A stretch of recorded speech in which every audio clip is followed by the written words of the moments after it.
A racist cop punched an elderly black woman, confident that his actions would go unpunished. But he panicked badly when he found out how much power her daughter had. Subscribe to the channel so you don't miss this story and leave a comment. Where are you watching us from? The night was cool, and the hum of passing cars echoed faintly in the distance. Gloria Mason, a 50-year-old black woman with salt and pepper curls framing her dignified face, pulled into the nearly empty gas station. It was late, and the weariness of the day weighed heavily on her. She had spent hours running errands and visiting her grandchildren, and now she just wanted to top off the tank and get home. As she stepped out of her car, a sleek dark sedan she had paid off just last year, her sensible shoes clicked lightly against the pavement. The gas station was quiet, with only a clerk visible inside the small convenience store and another car parked by the farthest pump. The fluorescent lights overhead flickered intermittently, casting a dim glow over the station. Gloria pulled out her credit card and prepared to pump gas when she noticed movement out of the corner of her eye. A police cruiser, which she hadn't seen pull up, was now parked a few feet away. A white officer stepped out, closing the door with unnecessary force. His uniform, tight around his broad frame, glinted with the metal of his badge. The name on his chest read, Officer Daniels. "Ma'am," he said, his voice stern, "need to see your license and registration." Gloria paused, one hand resting on the gas pump. "Excuse me?" she asked, her tone polite but wary. "You heard me," Daniels repeated, walking toward her with the swagger of someone accustomed to being obeyed. His flashlight dangled from his hand, though there was no need for it under the gas station lights. "License and registration, now." Gloria's brow furrowed. "What seems to be the problem, officer?" "This your car?" he asked, his gaze cold and scrutinizing. "Yes, it is," she answered calmly, though she could feel the knot of tension beginning to form in her stomach. "I've got everything in order. I'll show you my documents if you tell me why you stopped me." Daniels took a step closer, towering over her. "This car's been flagged for possible theft," he said flatly. "Now let's not make this harder than it needs to be." Gloria inhaled slowly, trying to keep her composure. She had experienced moments like this before, when her presence in certain places was questioned, when assumptions about her were made without cause. She knew better than to argue too forcefully. "Officer, I assure you this is my car," she said, reaching into her purse to retrieve her license and registration. "Here are my documents." Daniels didn't even glance at them. Instead, he gave her a once-over, his expression a mixture of disbelief and disdain. "You expect me to believe this?" he muttered, more to himself than to her. Gloria's jaw tightened, but she kept her voice steady. "Yes, because it's the truth." Daniels smirked. "Mind if I take a look inside?" "Yes, I do mind," Gloria replied firmly. "There's no reason for you to search my vehicle. My papers are in order, and I haven't done anything wrong." The officer's expression darkened. "You've got a smart mouth, don't you?" Gloria's heart raced, but she stood her ground. "Officer, my daughter is a judge," she said slowly, each word measured. "And I know my rights." Daniel's grin widened into something more malicious. "Your daughter being a judge doesn't mean squat to me," he said, taking a step closer. "Now, step aside. I'm searching this car." Gloria shook her head. "No, officer. Unless you have a warrant, you're not going through my things." His eyes narrowed. Without warning, Daniels reached out and shoved her shoulder. Gloria stumbled slightly, but managed to regain her balance. She could feel anger bubbling beneath her calm exterior, but she refused to give him the reaction he seemed to want. "You're resisting," Daniels sneered. "I could arrest you right now." Gloria held up her hands, palms out. "I am not resisting. I'm asking you to respect the law." Daniels's hand hovered over his belt, where his handcuffs dangled ominously. Gloria knew the situation was spiraling out of control. With a calmness that belied the fear churning inside her, she pulled out her phone. "I'm recording this," she said, lifting the phone toward him. "For both our protection." For a moment, Daniels hesitated, his eyes flickering with something between annoyance and panic. Then his expression hardened. "You think that's gonna stop me?" he growled. In one swift motion, he snatched the phone from her hand and flung it to the ground. It clattered against the pavement with a sickening crack. "Hey!" Gloria shouted, a wave of disbelief and anger washing over her. Before she could react further, Daniel's hand shot out. His open palm struck her across the face with brutal force, sending her sprawling to the ground. Pain exploded in her cheek, and the rough asphalt scraped against her hands as she tried to brace herself. She lay there for a moment, stunned, her heart pounding in her chest. The taste of metal filled her mouth, and tears stung the corners of her eyes, though she blinked them back. She wouldn't give him the satisfaction of seeing her cry. Daniels loomed over her, breathing heavily, as if the act of violence had been nothing more than a release for his frustration. "Stay down," he ordered, his voice laced with contempt, "or I swear I'll make things worse for you." Gloria's mind raced, her pulse pounding in her ears. She knew she was in real danger now. The officer was unhinged, and there were no other police nearby to intervene. She could hear her own ragged breathing, feel the cold pavement against her skin. But she also knew something else. This wasn't over. Not by a long shot. Gloria slowly pushed herself up onto her knees, ignoring the searing pain in her jaw. She met Daniel's gaze with steady, unwavering eyes. "You've made a big mistake," she whispered. Daniels chuckled, shaking his head. Yeah, I've heard it all before." Gloria clenched her fists, her nails digging into her palms. This time, things would be different. This wasn't going to end here, on a cold gas station lot, and Daniels had no idea what was coming next. The distant hum of city traffic blended with the low murmur of concerned whispers. Gloria lay on the cold pavement for a moment longer, steeling herself against the pain that radiated from her cheek and hands. A small crowd of witnesses had begun to gather, drawn by the commotion. Some stood frozen in disbelief, while others fumbled with their phones to capture what was unfolding before them. In the crowd, a young woman named Rachel recognized Gloria almost immediately. Rachel's daughter attended the same private school as Gloria's grandchildren, and though they had only spoken a few times, Rachel knew exactly who Gloria's daughter was, a formidable judge named Danielle Mason. Rachel stepped forward, her phone in hand. "I know her," she called out to the onlookers. "I know her daughter. Someone called Judge Mason. She needs to know what's happening." A man in the crowd nodded and hastily made the call. "Judge Mason," he said breathlessly into the phone, "your mother's in trouble.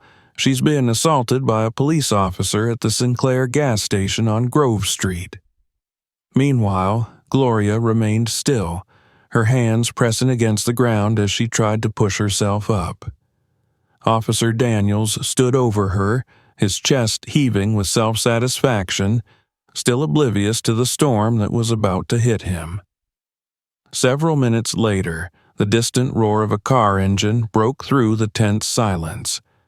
A sleek black SUV sped into the gas station, coming to an abrupt halt. The doors flew open, and out stepped Danielle Mason, Judge Danielle Mason, dressed sharply in a black blazer, her heels clicking with purpose against the pavement. Her expression was one of cold fury, a mixture of disbelief and anger carved into every line of her face. The sight of her mother, bruised and crumpled on the ground, sent a wave of rage surging through her. She locked eyes with Officer Daniels, and the air seemed to thicken with tension. "Mom!" Danielle shouted as she rushed to Gloria's side. "Are you okay?" She knelt beside her mother, helping her sit up. "I'll be fine," Gloria whispered, her voice strained but steady. "But that officer—" Danielle didn't need her mother to finish the sentence. Her sharp gaze snapped toward Daniels, and she rose to her full height, her presence commanding immediate attention. "Who's in charge here?" Danielle's voice rang out with authority. The officer who had been standing near Daniels shifted nervously, but remained silent. Daniels took a step forward, still sneering. "I am," he said with a smug grin. "And who the hell are you supposed to be?" Danielle gave him a look of pure contempt. "Judge Danielle Mason," she said, enunciating each word slowly, as if daring him to dismiss her title. Daniels faltered for the first time, the confidence in his smirk wavering. "Judge?" he repeated, clearly caught off guard. "That's right," Danielle said sharply, folding her arms. "And you just assaulted my mother." The small crowd murmured in disbelief, the weight of Danielle's words sinking in. Daniel's arrogance faltered further, but only for a moment. He quickly straightened his posture, determined to maintain control of the situation.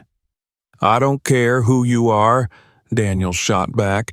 "Your mother was resisting, and I followed protocol."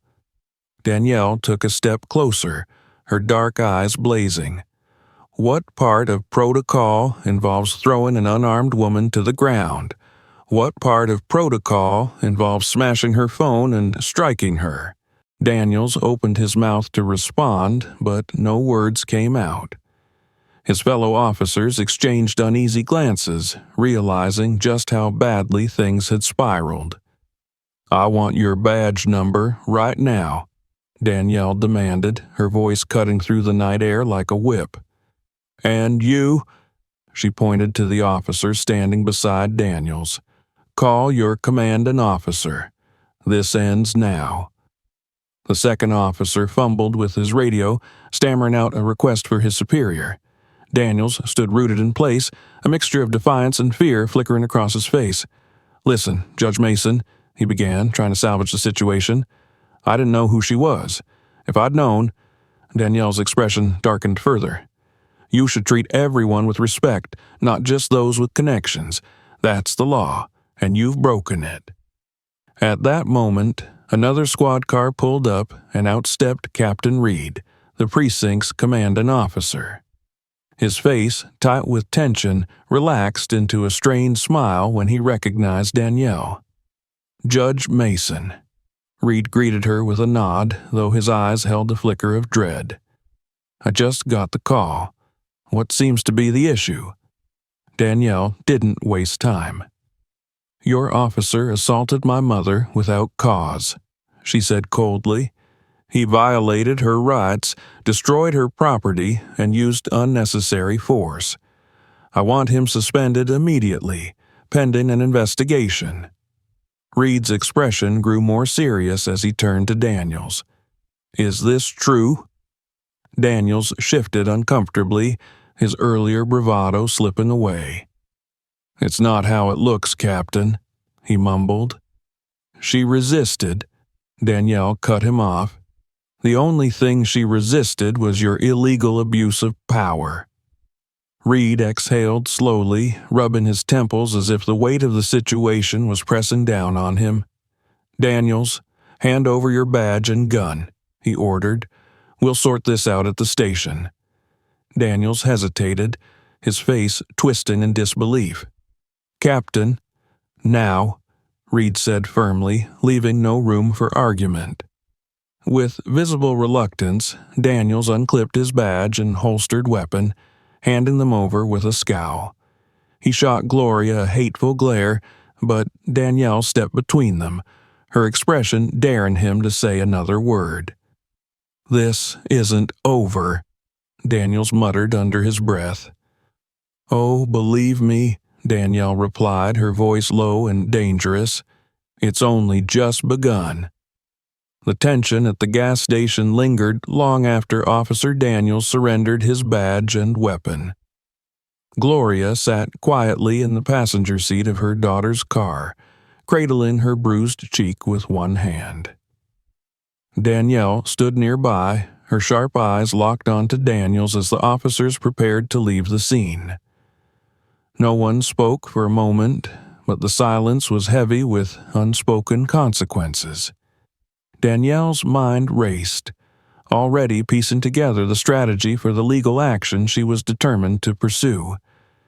There would be no leniency, no room for apologies or backtracking. This wasn't just about her mother. It was about accountability and exposing the rot within the system. Daniels had no idea what kind of fight he had started, but he was about to find out. The next morning, Danielle wasted no time. She contacted several attorneys she trusted, building a coalition to support her case. Gloria's injuries were documented at the hospital, and photographs of her bruised face and scraped hands were taken for evidence. The damaged phone, shattered on the gas station's asphalt, was bagged carefully as proof of Daniel's misconduct. Danielle intended to leave nothing to chance. The first legal step was to file an official complaint against Officer Daniels and the officers on duty who had witnessed the abuse without intervening. Danielle knew that making the case stick required more than just public outrage. She needed airtight evidence to ensure the charges couldn't be dismissed as just another misunderstanding. By noon, the story was already spreading. Rachel, the witness who had called Danielle the night before, shared the video she had recorded with local media. News outlets picked up the story, running headlines that highlighted the brutal treatment of an unarmed woman by a police officer. The accompanying images of Gloria's swollen cheek and the footage of Danielle confronting Daniels on site went viral within hours. Public outrage erupted. The community was no longer willing to stay silent about such blatant abuse of power. Protests began to take shape, peaceful but filled with righteous anger. People gathered outside the police precinct demanding answers and holding signs that read, "Justice for Gloria" and "End police brutality." Danielle watched the growing movement with a mixture of pride and determination. Her mother's case had struck a nerve, awakening a deeper conversation about systemic injustice that stretched far beyond their family. But the fight was far from over. She knew how resistant institutions could be when confronted with their own failures. The next confrontation happened behind closed doors.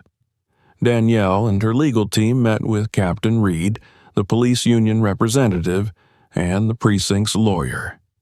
Reed looked visibly uncomfortable as Danielle laid out the violations committed by Officer Daniels: illegal use of force, destruction of property, and civil rights abuses. She was relentless, citing case law and constitutional protections with surgical precision. "This is more than misconduct," Danielle said, her voice sharp. "This is criminal behavior, and if your department doesn't take immediate and appropriate action, we'll see you in court." The union representative shifted in his seat. "We're prepared to offer a formal apology and a temporary suspension. Daniels can undergo sensitivity training." Danielle cut him off. "A suspension? Sensitivity training?" She leaned forward, her expression fierce. "This isn't some minor infraction. Your officer assaulted an unarmed woman and destroyed her property in front of witnesses. We're filing criminal charges." The precinct lawyer cleared his throat. "Judge Mason, we're trying to avoid a prolonged legal battle. Surely there's a middle ground we can find." "There is no middle ground," Danielle said flatly. Daniel's actions were criminal, and he needs to be held accountable. Captain Reed shifted uncomfortably. Judge Mason, I understand your frustration, but you know how these things go. If this becomes a high-profile case— It is a high-profile case, Danielle interrupted, and it's going to stay that way. Later that afternoon, Captain Reed made the inevitable call. Officer Daniels was officially suspended without pay, pending an internal investigation, but Danielle knew that wasn't enough. Suspension was only the first step. Justice required more than a temporary punishment. That same evening, Daniels gave a public statement through the police union. It was a clumsy, half-hearted apology, filled with phrases like miscommunication and unfortunate incident. He expressed regret but refused to admit wrongdoing. To him, it was just a procedural mistake blown out of proportion. Danielle and Gloria watched the apology on TV, their faces set in grim determination. "He still thinks he's above the law," Gloria muttered, shaking her head. Danielle nodded. Not for long. The following day, Danielle filed a civil lawsuit against Officer Daniels, the police department, and the city for violating Gloria's civil rights. The lawsuit demanded not only damages, but also mandatory police reform measures to prevent future abuses. The announcement of the lawsuit sent shockwaves through the department and City Hall. Politicians scrambled to manage the fallout, and the police union quickly circled the wagons to protect one of their own. But Danielle was prepared for their resistance. She knew that systemic change was never easy, and she was ready to fight for it. That night, Danielle sat with her mother at the kitchen table. Gloria held a warm cup of tea between her hands, her expression calm despite everything they had been through. "You didn't have to do all this, you know," Gloria said softly. "I just wanted to get home that night. I didn't expect things to go this far." Danielle reached over and placed her hand over her mother's. "This isn't just about you, Mom. It's about everyone who's ever been mistreated by people who think a badge gives them the right to do anything they want." Gloria smiled faintly. "You've always been so stubborn." Danielle returned the smile. "I learned from the best." They sat in companionable silence for a moment, the weight of the past few days settling between them, but neither of them was ready to rest yet. The fight was just beginning, and they were going to see it through to the end. The sun was low on the horizon, casting long shadows across the courthouse steps as the first day of the hearing approached. Outside, protesters gathered, holding signs demanding accountability and justice for Gloria. The growing public attention made it impossible for the police department to dismiss the situation as a routine matter. Officer Daniels' face had become a symbol of unchecked power, plastered across social media with captions that read, "This is why we fight," and "Accountability now." Inside the courthouse, Danielle Mason sat with her legal team at a long table, her back straight and her expression unreadable. Gloria sat beside her, a quiet but unyielding presence. The courtroom buzzed with low chatter as reporters, activists, and concerned citizens filled the gallery, waiting for the proceedings to begin. Daniels, seated at the defense table with his lawyer, looked far less confident than the night of the incident. The smug grin was gone, replaced by a nervous tension that he tried and failed to hide. As the judge entered and called the court to order, the room fell into an expectant silence. The prosecutor began with an opening statement that outlined the charges: illegal use of force, destruction of property, and civil rights violations. The evidence, the prosecutor explained, would show that Daniels had not only abused his authority but had done so with malice and prejudice. Danielle listened intently, her hands folded in her lap. She knew the importance of this moment, not just for her mother, but for everyone who'd been mistreated by the system. It was her chance to expose the rot within the department and push for lasting change. As the trial progressed, witness after witness took the stand. Rachel testified first, recounting the events at the gas station with clarity and conviction. She described how Daniels had acted aggressively from the start, ignoring Gloria's attempts to de-escalate the situation. "He didn't treat her like a person," Rachel said, her voice steady but filled with emotion. "It was like he'd already decided she was guilty just because of how she looked." Daniel's defense lawyer tried to undermine her testimony, suggesting that Rachel's account was influenced by her personal connection to Gloria's family. But Rachel didn't waver. "I saw what I saw," she insisted, "and I've got the video to prove it." When the prosecutor played the video Rachel had recorded, the courtroom fell silent. The footage showed Daniels shoving Gloria, tearing the phone from her hand, and striking her across the face. The gasp that rippled through the gallery was audible, a collective expression of shock and outrage. Then it was Daniel's turn to take the stand. His lawyer coached him to appear remorseful, but it was clear to everyone that Daniel's apology was hollow. He stuck to his story. Gloria had resisted, and he had followed protocol. "I didn't know who she was," Daniels said, his voice strained. "If I'd known—" Danielle's jaw tightened as she rose to her feet, preparing for cross-examination. She approached the stand slowly, her heels clicking against the floor with deliberate precision. "Officer Daniels," she began, her voice calm but sharp, "you said that if you'd known my mother's identity, you would have acted differently. Is that correct?" Daniels shifted uncomfortably in his seat. "Well, I just mean that I would have handled things more carefully." Danielle leaned in slightly. "So, you're saying that respect and professionalism depend on knowing someone's connections?" Daniels opened his mouth, but no words came. "Tell me, Officer Daniels," Danielle continued, her tone hardening, "how many other people have you treated this way? How many others didn't have a daughter who was a judge to defend them?" Daniels clenched his jaw, refusing to answer. Danielle didn't let up. "You destroyed my mother's property. You used unnecessary force. You ignored her rights and treated her as less than human. And now, standing here in front of this court, you can't even offer a real apology." The silence in the courtroom was deafening. After the final witness testified, the judge called a brief recess. Danielle and Gloria stepped outside, joining the crowd gathered on the courthouse steps.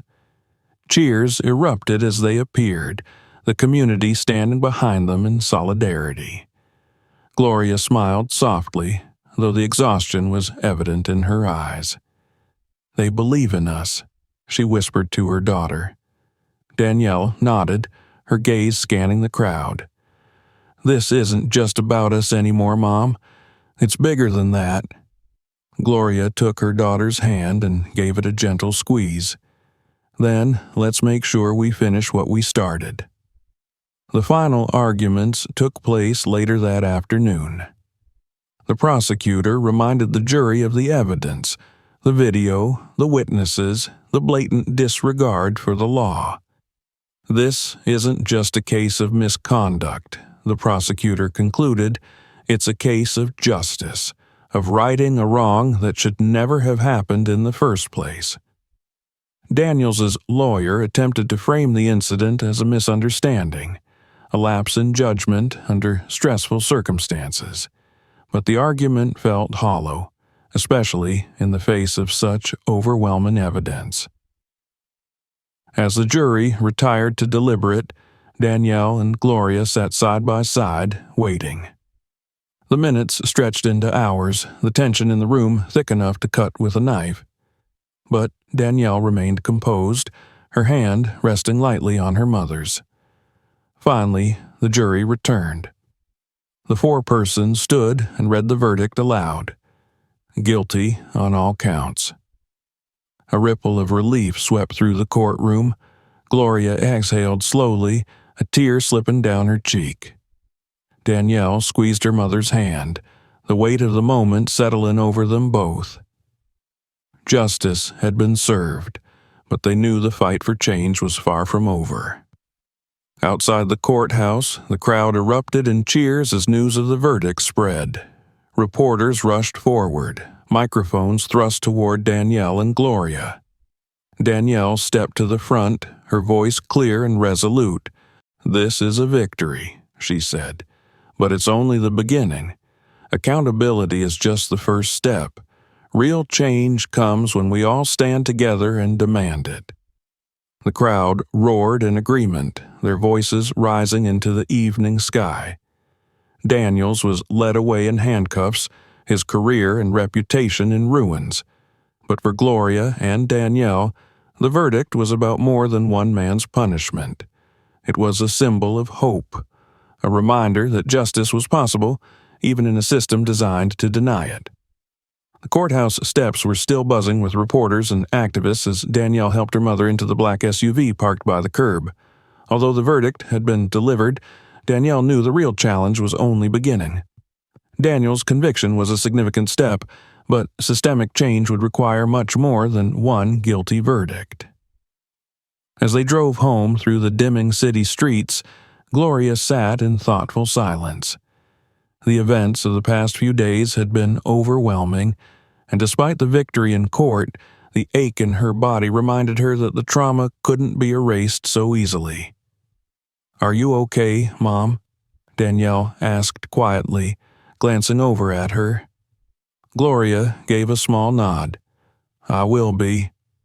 She looked out the window at the city, bathed in the orange glow of streetlights. "I just never thought that something like this could happen to me. I've lived long enough to see things change, and yet some things haven't changed at all." Danielle's hands tightened on the steering wheel. "We're going to make sure they do."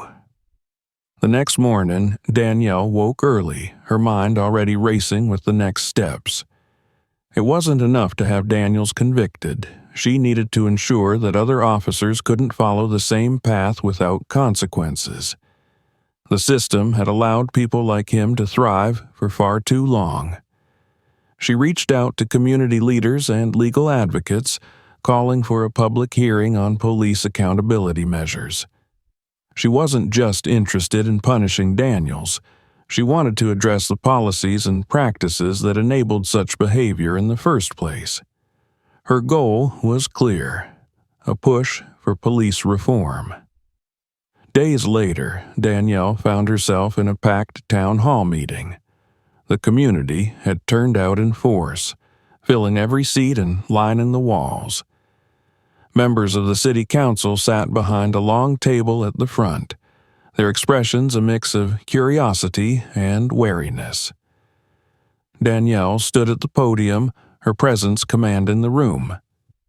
She knew the stakes were high. Her proposals for change would meet resistance, not only from the police union, but also from those in power who wanted to maintain the status quo. "This isn't about one bad officer," Danielle began, her voice steady and clear. "This is about a system that has allowed abuse to go unchecked for too long. Officer Daniels' actions were not an isolated incident. They are the result of a culture that needs to change." She outlined a series of reforms: mandatory body cameras for all officers, independent oversight of police misconduct cases, community-based training programs, and limits on the use of force. Every proposal was backed by data and examples from cities where similar changes had already begun to show results. The meeting grew tense as members of the police union took turns speaking, expressing their opposition to the reforms. One officer, seated near the front, stood and addressed Danielle directly. "These measures will make it impossible for us to do our jobs," he said, his voice tinged with frustration. "You can't expect us to police effectively if we're constantly second-guessed." Danielle met his gaze without flinching. "What we expect is accountability," she replied. "The community deserves to feel safe, and that includes being safe from the very people who are supposed to protect them." Applause erupted from the audience, but Danielle knew the real battle was only just beginning. Outside the town hall, Gloria stood near the entrance, waiting for her daughter. She watched the crowd disperse, some hopeful, others frustrated. When Danielle emerged from the building, Gloria gave her a tired but proud smile. "You've stirred up a hornet's nest," Gloria said softly, falling into step beside her daughter. Danielle nodded. "Good. It needed stirring." The next few weeks were a whirlwind of meetings, interviews, and public discussions. Danielle became a prominent voice for police reform, her mother's case serving as a rallying cry for those demanding change. She appeared on local news programs and spoke at rallies, urging citizens to stay engaged and hold their leaders accountable. The police union fought back, launching a public relations campaign to discredit her efforts. They painted Daniels as a scapegoat and framed the reform proposals as dangerous to public safety. But Danielle didn't waver. With each setback, she pressed forward, building alliances with community leaders, civil rights organizations, and even a few forward-thinking members of law enforcement. Late one evening, Danielle sat at her kitchen table, papers spread out before her. She was exhausted but determined. Gloria entered the room quietly, carrying 2 cups of tea. "Still at it?" Gloria asked, placing a cup in front of her daughter. Danielle smiled wearily. "There's still so much to do." Gloria sat down across from her. "You've done more than most would, Danielle. Your father would be so proud." Danielle looked down at her hands, feeling the weight of both exhaustion and gratitude. "It doesn't feel like enough yet." Gloria reached across the table, covering her daughter's hand with her own. "It's never going to feel like enough," she said gently, "but that's how you know it's worth doing." A week later, the city council voted on the proposed reforms. The room was filled to capacity, with citizens and activists holding their breath as the votes were counted. When the final tally was announced, reforms passed by a narrow margin, the room erupted in cheers. Danielle allowed herself a rare moment of relief, knowing that this victory was the result of countless hours of hard work and unwavering persistence. Gloria, standing beside her, squeezed her daughter's hand. "You did it," she whispered. Danielle nodded, her heart full. "We did it, Mom." The reforms didn't solve everything overnight. There were still challenges, still resistance. But it was a beginning. A step toward building a system that could serve and protect everyone equally. For Danielle and Gloria, the victory was more than just personal. It was a promise that change was possible, and that their fight had been worth it. And as they left the council chambers that night, surrounded by supporters and friends, Danielle knew that the journey wasn't over. But for the first time in a long time, she felt hopeful about where the road would lead. The weeks following the trial were a whirlwind. Officer Daniels was officially dismissed from the force, his name forever stained by the public scandal. With no job prospects and mounting legal fees, he faced not only the loss of his career, but also the humiliation of being ordered to complete community service, specifically in the same neighborhood where he had abused Gloria. For Daniels, it was a harsh reminder that actions had consequences, and for Gloria and Danielle, It was a victory that felt both personal and symbolic. One morning, as Gloria sat on her front porch sipping coffee, a letter arrived from the police department. It contained a formal apology from the new police chief, along with a statement that changes were being implemented based on the reforms Danielle had pushed for. Gloria read the letter silently and handed it to her daughter, who sat beside her. "It's not everything," Gloria murmured, "but it's a start." Danielle nodded, folding the letter carefully. "It means people are paying attention. That's what we wanted." Gloria smiled, her heart lighter than it had been in weeks. The pain from the incident at the gas station had started to fade, replaced by the knowledge that she and her daughter had accomplished something meaningful. Later that day, Danielle stood in front of a small crowd at a local community center. It wasn't the courthouse or a televised rally, just a room filled with neighbors, activists, and a few local officers eager to learn. She spoke not as a judge, but as a member of the community, emphasizing the importance of working together to create a fairer system. "We've made progress," she said, "but the fight for justice is ongoing. It doesn't end with one victory, it starts with it." The applause was warm but grounded in understanding. They all knew change took time. That evening, as the sun set over the city, Danielle and Gloria shared a quiet dinner together. The long battle was over, but they both knew new challenges would arise. Still, for the first time in a long while, they allowed themselves to breathe, knowing that their actions had made a difference. As they sat at the table, Gloria reached across and held her daughter's hand, a gesture that needed no words. It was a moment of peace, a reminder that, no matter how hard the road had been, they had faced it together and won.